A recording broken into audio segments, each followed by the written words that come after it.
Tuhan, selamat pagi, shalom.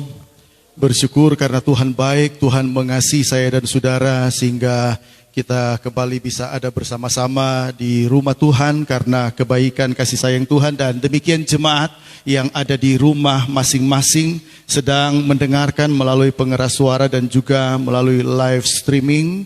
Ketika kita beribadah bersama-sama di pagi hari ini, saya percaya cuma karena kebaikan, kemurahan, kasih sayang Tuhan. Puji Tuhan, mari sama-sama kita akan menikmati kebenaran firman Tuhan. Dan pada pagi hari ini saya akan mengambil pembacaan di dalam kitab Yohanes pasalnya yang ke-14. Yohanes pasalnya yang ke-14, ayatnya yang ke-15 sampai 18. Dan kemudian kita akan pindah ke Galatia pasalnya yang ke-5, ayatnya yang ke-16 dan ayatnya yang ke-17. Yohanes pasalnya yang ke-14 ayat 15 mulai, begini bunyi firman Tuhan. Saya baca dalam nama Tuhan Yesus Kristus. Yesus menjanjikan penghibur. Jikalau kamu mengasihi aku, kamu akan menuruti segala perintahku.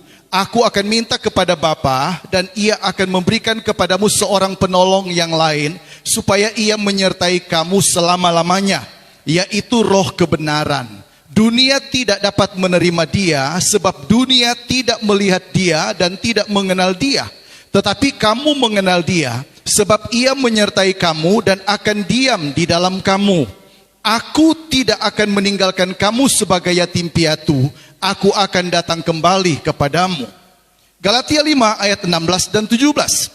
Maksudku ialah, hiduplah oleh roh, maka kamu tidak akan menuruti keinginan daging. Sebab keinginan daging berlawanan dengan keinginan roh, dan keinginan roh berlawanan dengan keinginan daging. Karena keduanya bertentangan, sehingga kamu setiap kali tidak melakukan apa yang kamu kehendaki. Puji Tuhan, silakan duduk Bapak Ibu Saudara semua, kekasih Tuhan. Jemaat Tuhan yang kekasih yang ada di rumah masing-masing lagi menyaksikan live streaming ini dan yang mendengarkan lewat pengeras suara.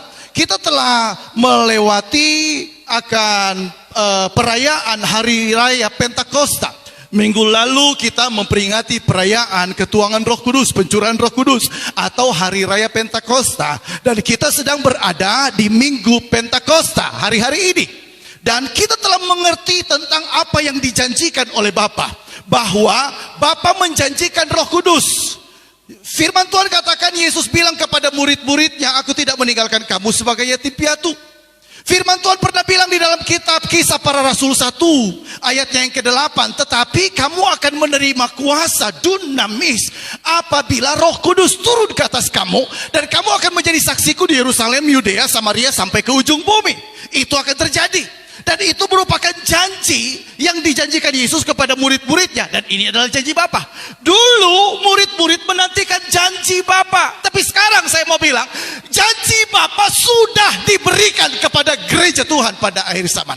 Persoalannya, janji Bapa ini bicara tentang Roh Kudus. Apakah benar-benar jadi bagian dalam hidup saya dan saudara atau tidak? Yang Bapa janjikan tentang Roh Kudus itu, tentang Roh Kristus, Roh Tuhan, Roh Suci itu sendiri. Firman Tuhan katakan dalam kitab Yohanes pasalnya yang ke-16 disebutkan sebagai Roh Penolong. Ayat 16, aku akan minta kepada Bapa dan ia akan memberikan kepadamu seorang penolong. Jadi Roh Kudus di sini disebutkan sebagai penolong. Kemudian kedua, Roh Kudus yang dimaksudkan ayat yang ke-17 disebutkan juga sebagai Roh kebenaran. Dan yang ketiga, firman Tuhan katakan dalam ayat yang ke-26, Roh Kudus itu juga disebut sebagai Roh penghibur. Makanya ayat 26 bilang begini, tetapi penghibur, yaitu Roh Kudus, yang akan diutus oleh Bapa dalam namaku, dialah yang akan mengajarkan segala sesuatu kepadamu dan akan mengingatkan kamu akan semua yang telah kukatakan kepadamu. Roh Kudus dalam Yohanes 14 disebutkan sebagai Roh penolong ayat 16, Roh kebenaran ayat 17, dan Roh penghibur ayatnya yang ke-26. Jadi Roh penolong, Roh kebenaran, dan Roh penghibur, dia adalah Roh Kudus. Nah, Tuhan mau kita memiliki ini, supaya ketika ada pergumulan, ada masalah, ada tantangan, ada yang menolong, ketika ada sesuatu yang perlu kita memahami, mengerti, Dia mengajarkan kita, menuntun kepada seluruh kebenaran. Dan Roh Kudus itu juga adalah seorang penghibur, roh penghibur untuk saya, penghibur untuk saudara semua. Tetapi ketika Roh Kudus datang, ada banyak perkara ajaib yang terjadi. Telah dijanjikan sebelumnya di dalam kitab Yoel. Yoel pasalnya yang kedua ayat 28, firman Tuhan bilang begini, kemudian daripada itu akan terjadi bahwa aku akan mencurahkan rohku ke atas semua manusia, maka anak-anakmu laki-laki dan perempuan akan bernubuat, orang-orangmu yang tua akan mendapat mimpi, teruna-terunamu akan mendapat penglihatan. Ayat 29, juga ke atas hamba-hambamu laki-laki dan perempuan akan kucurahkan rohku pada hari-hari itu.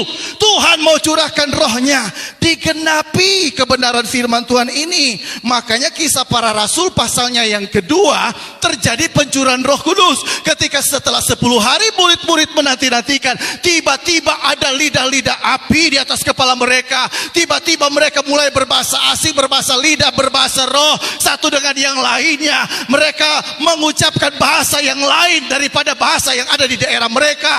Dan firman ini digenapi. Kisah Rasul pasal 2 ayatnya yang ke-17 bilang, akan terjadi pada hari-hari terakhir, demikianlah firman Allah, bahwa aku akan mencurahkan rohku ke atas semua manusia. Sama dengan Yoel tadi, maka anak-anakmu laki-laki dan perempuan akan bernubuat, dan teruna-terunamu akan mendapat penglihatan, dan orang-orangmu yang tua akan mendapat mimpi.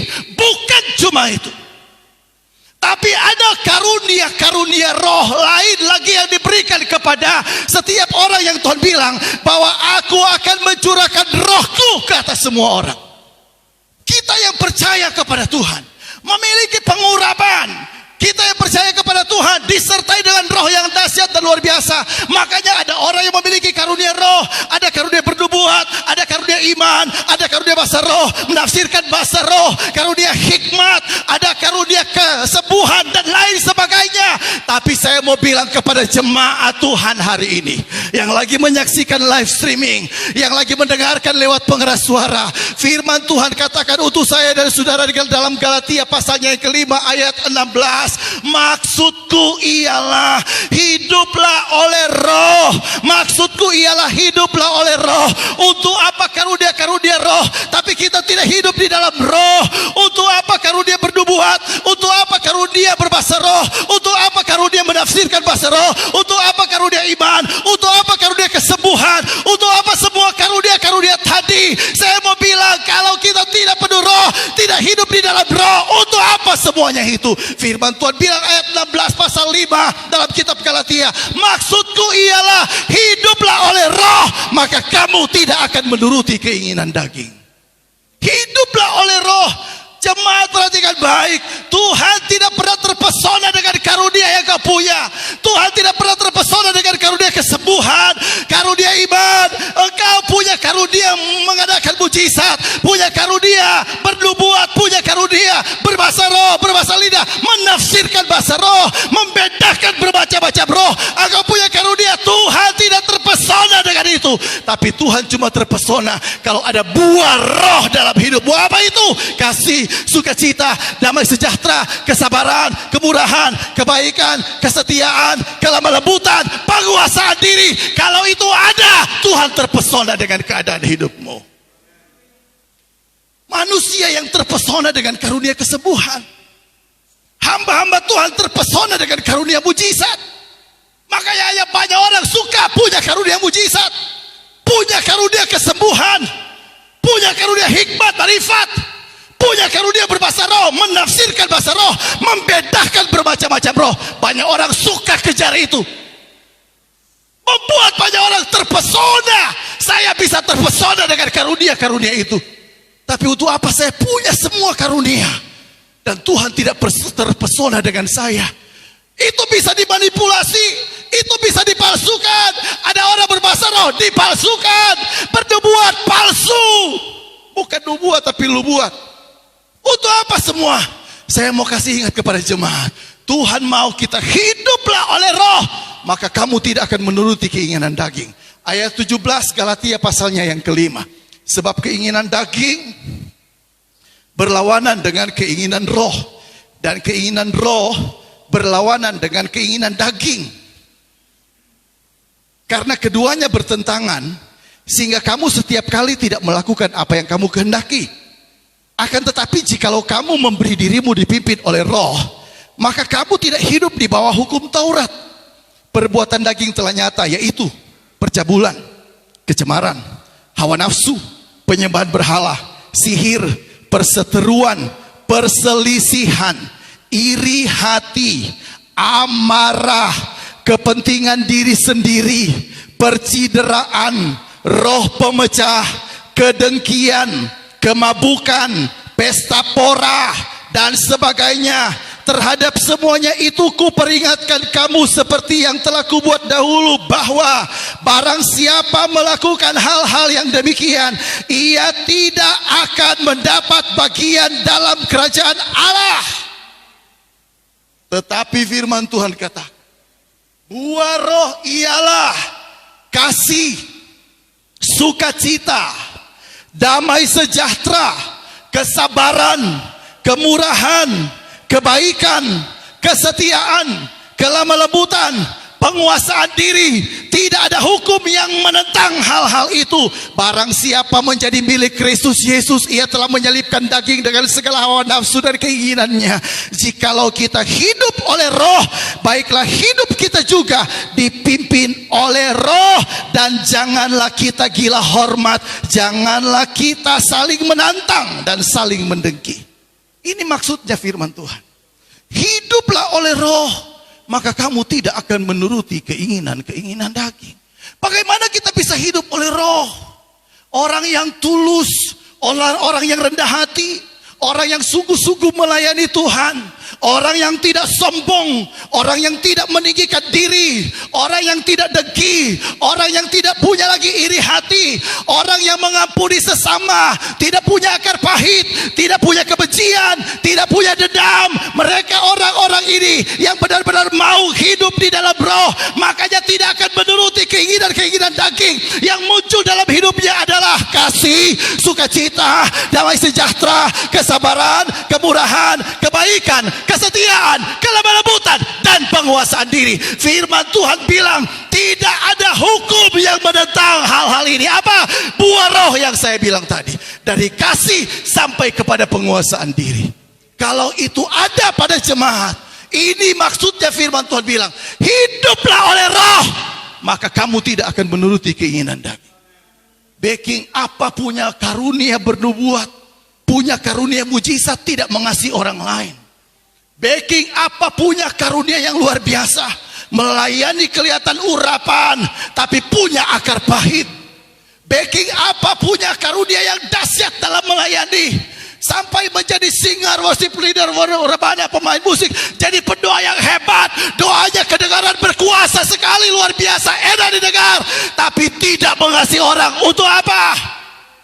Backing apa punya banyak karunia, mengadakan kesembuhan, mengadakan mujizat, mengadakan karunia-karunia lain, menyembuhkan orang sakit, tapi Tuhan bilang, aku tidak mengenal engkau. Firman Tuhan katakan di dalam kitab Matius pasalnya yang ke-7 ayat 21, ayatnya yang ke-22. Matius 1 ayat 21, Matius 7 ayat 21. Bukan setiap orang yang berseru kepadaku Tuhan, Tuhan, akan masuk dalam kerajaan sorga, melainkan dia yang melakukan kehendak Bapakku yang di sorga. Ayat 22 pasal 7 kitab Matius, perhatikan baik-baik. Pada hari terakhir, ini sudah hari-hari terakhir, banyak orang akan berseru kepada Tuhan. Tadi firman Tuhan bilang ayat 21 pasal 7 kitab Matius, bukan setiap orang yang berseru kepadaku Tuhan, Tuhan, akan masuk dalam kerajaan surga, tapi dia yang backing, yang Bapa punya kehendak, dia yang masuk dalam kerajaan surga. Ayat 22, pada hari terakhir banyak orang akan berseru kepadaku, Tuhan, Tuhan, bukankah kami bernubuat demi nama-Mu dan mengusir setan demi nama-Mu, mengadakan banyak mujizat demi nama-Mu juga? akhir zaman ada orang-orang yang datang pada hari terakhir dan mereka berseru, Tuhan, Tuhan, bukankah kami bernubuat demi nama-Mu? Bukankah kami mengusir setan demi nama-Mu? Dalam nama Yesus setan, hai setan keluar. Bukan kami mengadakan mujizat-mujizat demi nama-Mu. Tapi apa yang firman Tuhan bilang, pada akhir zaman, sekalipun mereka berseru begitu, ayat 23, pada waktu itulah aku akan berterus terang kepada mereka dan berkata, aku tidak pernah mengenal kamu, enyahlah daripadaku, kamu semua pembuat kejahatan. Kenapa? Punya karunia, merasa hidup, sudah menikmati janji Bapa, Roh Kudus yang dijanjikan, yang disebut sebagai roh penolong, yang disebut sebagai roh kebenaran, yang disebut sebagai roh penghibur tadi dalam kitab Yohanes 14. Tapi tidak hidup di dalam roh. Untuk apa? Firman Tuhan katakan, Tuhan berkata pada akhir zaman, ayat 23, aku akan berterus terang kepada mereka dan berkata, aku tidak pernah mengenal kamu, enyahlah daripadaku, kamu semua pembuat kejahatan. Kenapa? Tidak ada kasih, tidak hidup dalam sukacita. Padahal Tuhan bilang supaya hendaklah kamu hidup di dalam kasih. Kasih itu sabar, kasih itu murah hati, kasih itu tidak sombong, tidak memegahkan diri, tidak pemarah, tidak dengki, tidak mementingkan diri sendiri. Kasih itu melayani, kasih itu mengasihi orang lain, menyatakan pengampunan, memberi maaf, itu kasih. Tuhan bilang bersukacitalah senantiasa, terus menerus mari kita bersukacita. Ini bagian dari buah roh. Apa semua? Kasih, sukacita, damai sejahtera, kesabaran, kemurahan, kebaikan, kesetiaan, kelemah lembutan, dan penguasaan diri. Tidak ada hukum yang menentang hal-hal ini. Hiduplah oleh roh, maka kamu tidak akan menuruti keinginan daging. Biar Roh Kudus menguasai saya, menguasai saudara, menguasai kita semua. Segala kemuliaan, pengagungan, penghargaan, penghormatan hanya bagi Yesus Kristus Tuhan. Soli Deo Gloria. Tuhan memberkati kita semua.